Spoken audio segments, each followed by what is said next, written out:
Welcome back, everyone. After a brief breather to catch up on some other things, we're back to part 6 of the Hipster Longsword series, How to Stab Good, according to Vadi. Due to Vadi's obscurity on how we're supposed to perform the thrust, this probably has been the most difficult video for us to make so far, but because of the thrust's importance, it's really important for us to actually cover it. So, we're going to get started with a simple straight thrust. Most guards in Vadi's system are prepared to make this action, and it's just as easy as extending our point to our opponent when they are in range.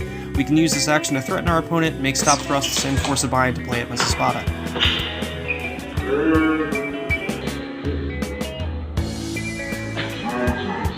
We're told almost exclusively how to play from the middle bind in Vadi's art, but when we do talk about playing from a wider measure, the thrust is what is commonly described. Our first instructions being, if the companion crosses wide and you thrust, you want not to be divided from him. Which I take as, if your opponent binds you in Largo, stay in the bind and thrust in. Don't be divided from him, or the bind, which parallels the first scholar of Fiore quite closely in my opinion. To get a straight thrust to work, often it is started with a beat against an extended sword, or on the preparation for a thrust, which we know that Vadi already really enjoys is attacking on a preparation. This beat is more often a cut from one of our 6 lines to bring our point onto the center and drive our thrust to our opponent, the most famous of which is the exchange of points, which we will get to after we talk a bit about footwork. Most oft described by the masters, the specific footwork for these types of thrusts is stepping offline, extending the sword, and passing. In doing so, we are able to get control of the weak to the middle of the sword and drive our thrust forward. In doing this, we commit our bodies to a strong forward motion to land this thrust. Without this commitment and forward drive, our thrust will not land. Extending our sword forward does 2 important things. 1, it wins the line against our opponent, and 2, shifts our weight forward to commit ourselves to the thrust and the pass. Following this demonstration, we'll just see some sparring videos just to convey these actions a little bit more clearly in a non-compliant context.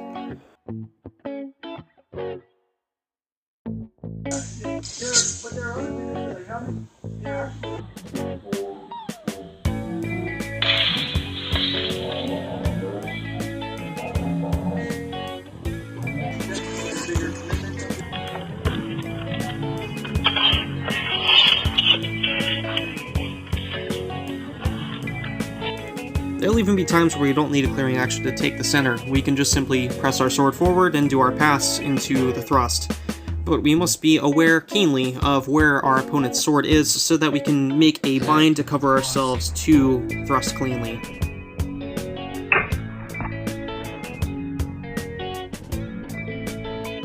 All in all, especially with passes, it's keenly important for us to remember how to do our footwork correctly. Remember that we have to extend, we have to lean our body weight forward, and we have to drive our thrust. There are many times where Vadi makes references to us threatening with our point to follow up with something else afterwards, the threat of a thrust being very, very grave. Now, some folks might disagree with my description of how to work these thrusts, but I think we can all agree on how the Scrambiar di Punta works, one of the most Italian actions in all of HEMA. We start with our left foot passing off of the center line as we get ready for our exchange, like so. Following this up, we extend our sword. We want to do this as our opponent is preparing his thrust. This will give them minimal time to react to the sudden taking of the line. At this time, we extend our sword towards our opponent and we take our passing step, making sure to follow our foot across the center line. This locks out our opponent's blade and plants our own into their face or chest depending on your target. Our point should be high with our pommel and hands low, as described in Fiore and in Vadi. Although typically seen as a counter to a thrust with another thrust, the quote in Vadi does make it seem as if Vadi is doing this action offensively against another opponent, which does make sense, and I have done personally before, against a person who is an extended centerline guard like Postalonga. Before we moved up to the follow-up from the Scrambiar, I just wanted to show a brief explanation of the center line and how the Scrambiar works from the front, just because it's a lot more interesting to see than from the side. The follow-up play to this is basically that if we miss, either because we beat too hard or our opponent has parried us too hardly, is that we grab our opponent's hilt and then do whatever straddle play we damn well like.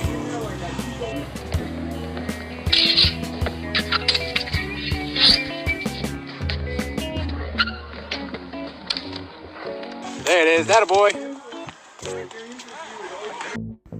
As with the exchange, the follow-up to the exchange is almost one-for-one from Fiore, a homage to the master that influenced Vadi so much. We'll talk more about their relation in our next video. Here we can see the exchange done from our opposite Porta de Ferro, with us doing much the same as before, but without a step off the line to start. Our only way to bring our momentum across the line is with a strong beat and our crossing pass to the flank, as Vadi describes it. We can also pretty much do the same follow-up as well.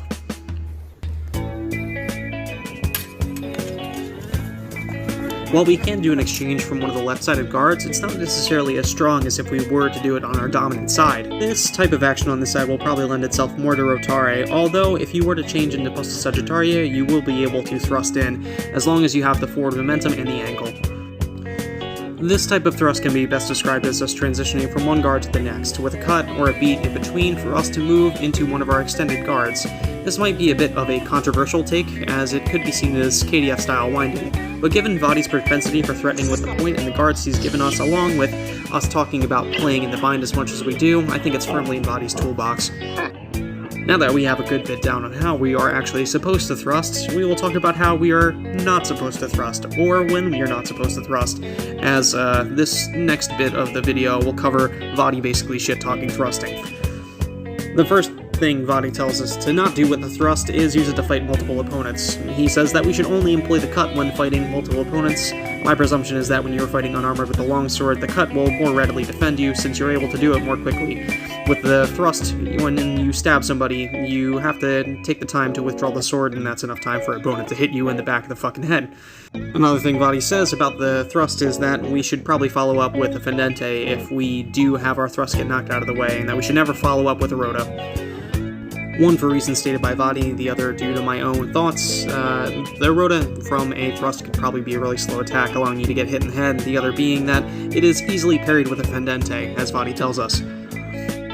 One of the most important insights that Vadi gives us in this chapter, though, is that if we are to thrust, that we have to be quick to follow up if our thrust is displaced.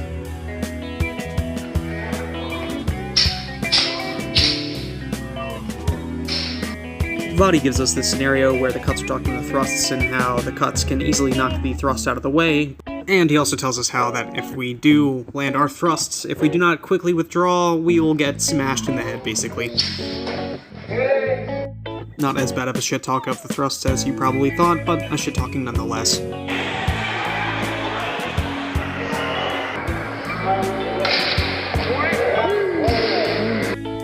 Following up the shit-talking, this section shift gears to the last of our kind of 3 plays that we have against people attempting to thrust us.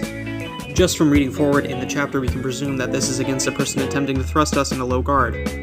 We make a direct fendente to our opponent's head, and as they react with an attempted stop thrust, we break their thrust, and then follow up with a cut, a thrust, or a grapple, whichever we so choose. And Vadi tells us that we should break every guard being near the ground, because guards near the ground hold little charge.